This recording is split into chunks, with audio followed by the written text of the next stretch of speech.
Study IQ IAS, अब तैयारी हुई अफोर्डेबल।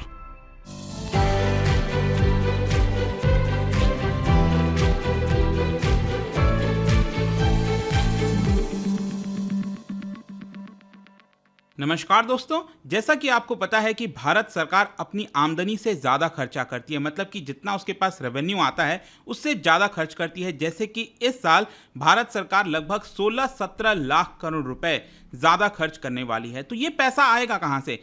जाहिर सी बात है, आपने सुना होगा गवर्नमेंट बॉन्ड के बारे में। तो गवर्नमेंट यहाँ पर बॉन्ड जारी करती है आरबीआई के माध्यम से और उससे पैसे कलेक्ट करती है, राइट। और इसके माध्यम से उसके पास पैसा आ जाता है और वो खर्च कर देती है पब्लिक एक्सपेंडिचर के ऊपर।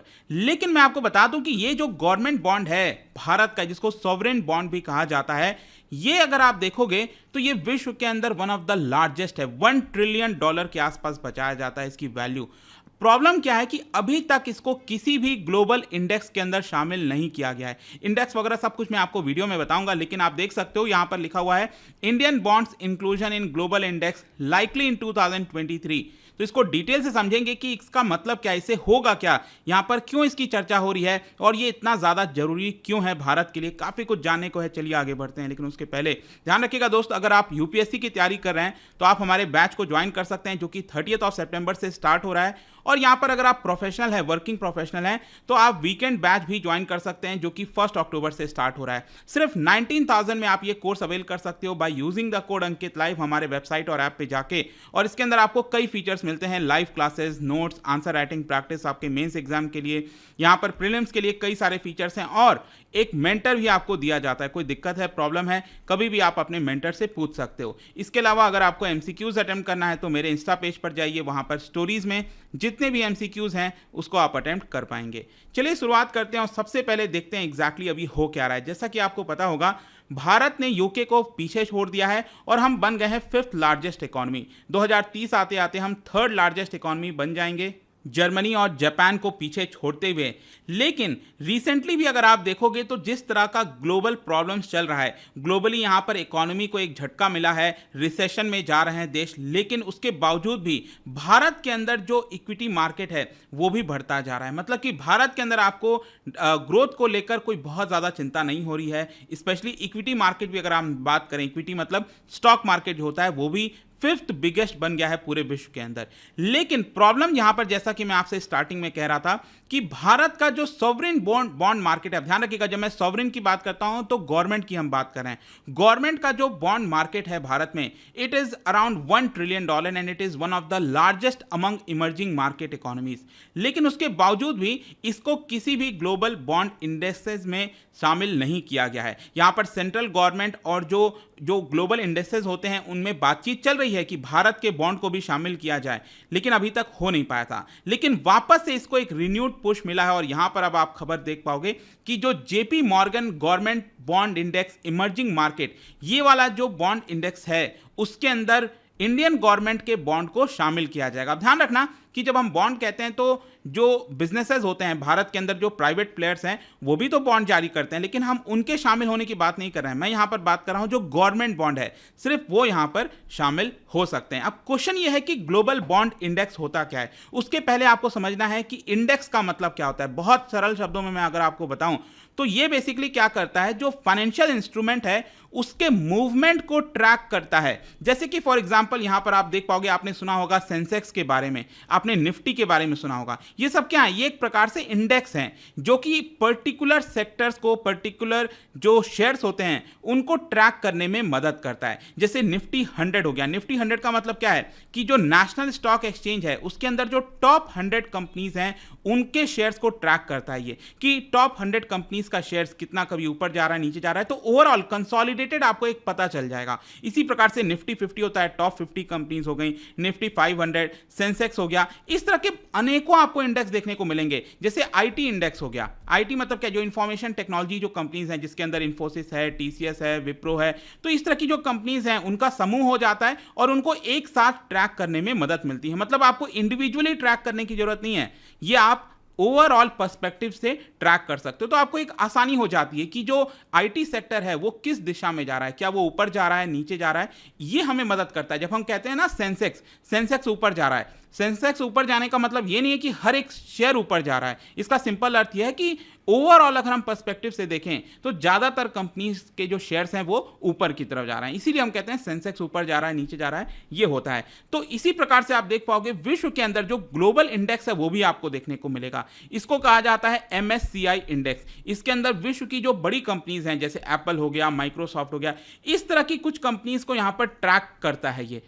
तो आई होप कि अब आप समझ पा रहे होंगे कि इंडेक्स होता क्या है। ये जो भी मैंने आपको इंडेक्स बताया ये इक्विटी इंडेक्स है। उसी प्रकार से बॉन्ड इंडेक्सेस भी होते हैं, जो ग्लोबल बॉन्ड इंडेक्स होता है वो भी होता है। उसमें सिंपल क्या होगा, उसमें शेयर्स के बजाय यहां पर तो क्या होता है, जो शेयर्स होते हैं रिलायंस, टाटा, SBI, ये अलग अलग शेयर्स होते हैं उसको ट्रैक करता है। बॉन्ड में क्या होगा, जो गवर्नमेंट बॉन्ड्स होती हैं, अलग अलग देशों के द्वारा, अलग अलग बिजनेसेस के द्वारा जो बॉन्ड निकाले जाते हैं उनको ट्रैक करता है ये। इनफैक्ट यहां पर मैं आपको दिखाना भी चाहता हूं, ये आप देख सकते हो standard and poor S&P BSE India bond index, ये भारत के अंदर बॉन्ड इंडेक्स है।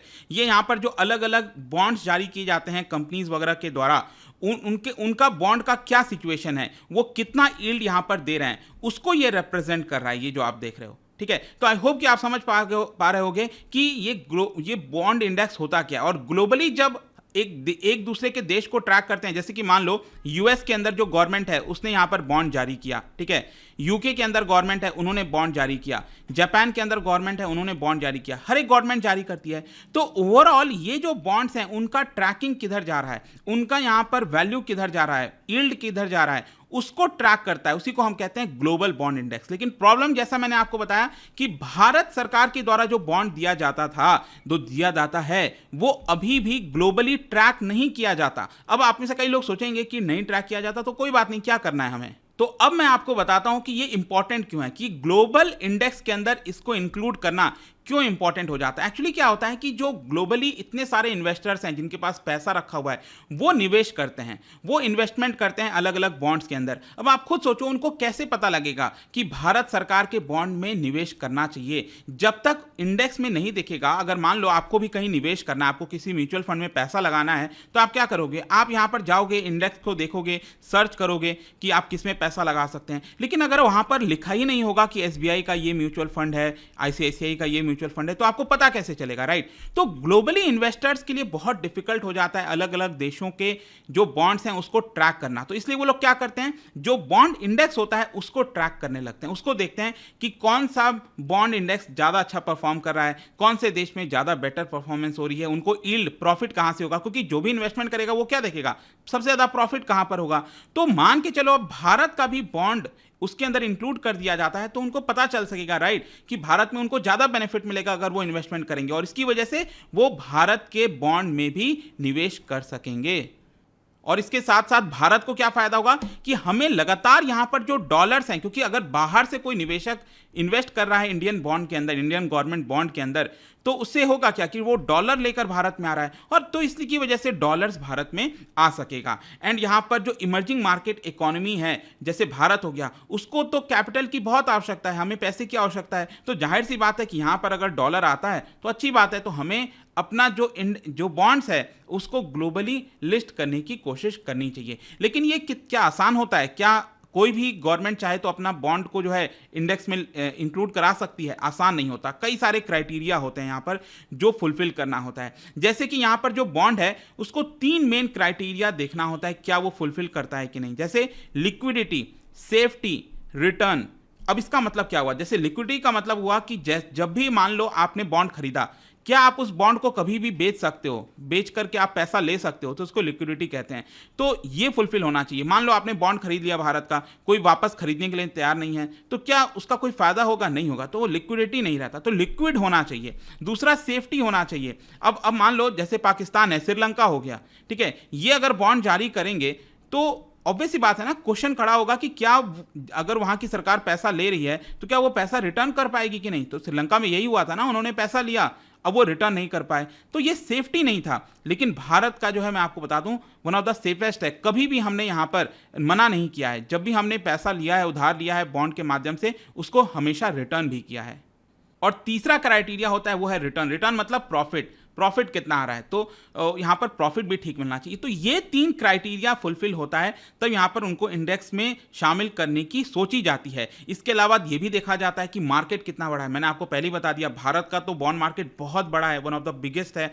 सॉवरेन रेटिंग कैसी है, अगेन जो सेफ्टी की मैं बात कर रहा था ना कि भारत सरकार स्ट्रांग है, ठीक है, उसका कोई डूबेगा नहीं पैसा अगर कोई पैसा लगाएगा।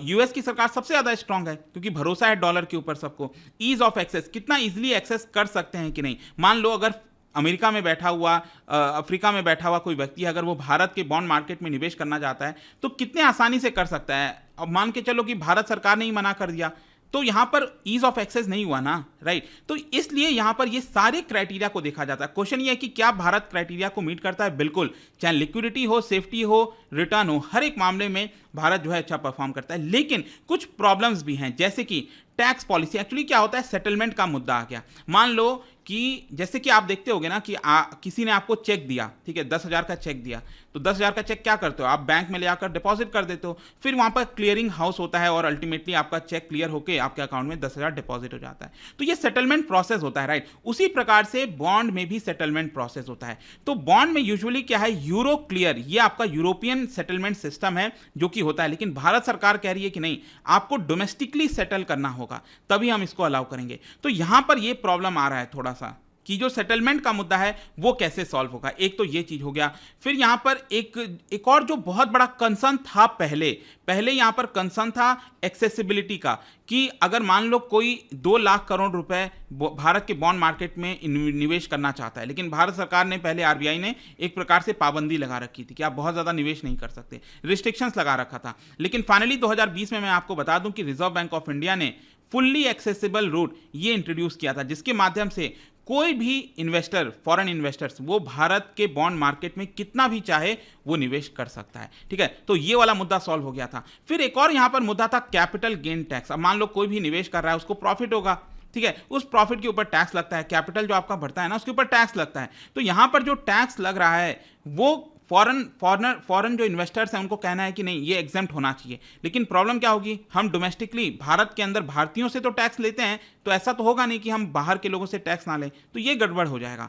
तो यहां पर ये भी मुद्दा चल रहा है। तो ये कुछ प्रॉब्लम्स है जिसकी वजह से आप कह सकते हो कि अभी तक भारत का जो बॉन्ड है वो ग्लोबल इंडेक्स के अंदर शामिल नहीं किया गया था।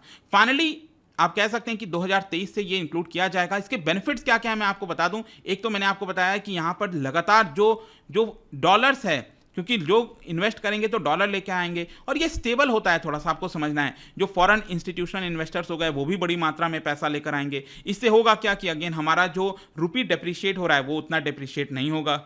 इसके अलावा एक और प्रॉब्लम आती थी, दैट इज कि आरबीआई को हमेशा आगे आना होता था। मान लो अगर भारत सरकार को इस बार 17 लाख करोड़ रुपए चाहिए, तो 17 लाख करोड़ का बॉन्ड खरीदने के लिए कोई तैयार भी तो होना चाहिए। मान लो यहां पर सिर्फ 15 लाख करोड़ का बॉन्ड बिका, बाकी 2 लाख करोड़ कौन लेगा? तो यहां अक्सर क्या होता था, आरबीआई खुद ही खरीद लेती थी और पैसे दे देती थी भारत सरकार को।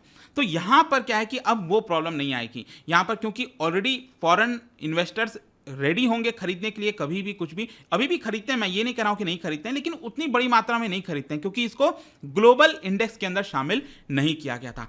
फाइनली इसको ग्लोबल इंडेक्स में शामिल किया जाएगा। और एक और इंपॉर्टेंट चीज मैं आपको बता दूं कि रशिया पहले इस इंडेक्स में होता था, रशिया इसको बाहर कर दिया गया। आपको पता ही है जो प्रॉब्लम्स चल रही हैं, टेंशन चल रहा है, तो रशिया बाहर हो गया है। तो एक तरह से दरवाजा खुल गया है कि भारत का जो ग्लोबल जो बॉन्ड है, गवर्नमेंट बॉन्ड, उसको ग्लोबल इंडेक्स में शामिल किया जा रहा है। तो यही एक बड़ी खबर थी दोस्तों। आई होप कि हर एक जो पर्सपेक्टिव था इसका वो आपको समझ में आ गया होगा। और जाने से पहले एक इंटरेस्टिंग क्वेश्चन क्या आप बता सकते हैं बॉन्ड यील्ड से रिलेटेड? क्या आपको पता है बॉन्ड यील्ड क्या होता है? इससे रिलेटेड 2 स्टेटमेंट है, आपको बताना है कौन सा करेक्ट होगा। इसका राइट आंसर आपको पता ही है, मेरे इंस्टाग्राम पर तो मिलेगा ही, वहां पर अगर आप नहीं हो कोई बात नहीं, टेलीग्राम से भी ले सकते हैं इसका सही उत्तर। मैं कई सारे जो एमसीक्यूज हैं वो यहाँ पर स्टोरीज में डालता रहता हूँ। बाकी अगर आपको पीडीएफ चाहिए तो टेलीग्राम पर आइए, अलग अलग सोशल मीडिया पर आप जुड़ पाओगे। और जैसा मैंने बताया यूपीएससी की तैयारी अब आप कर सकते हैं by using the code Ankit live, ताकि आपको मैक्सिमम डिस्काउंट मिले। बैच 6 या फिर वीकेंड बैच कोई भी ज्वाइन करिए, आपके लिए अच्छा मौका है। आई होप कि वीडियो आपको पसंद आया होगा। मिलता हूं आपसे next time. Till then thank you very much, see you soon. Study IQ IAS, अब तैयारी हुई अफोर्डेबल।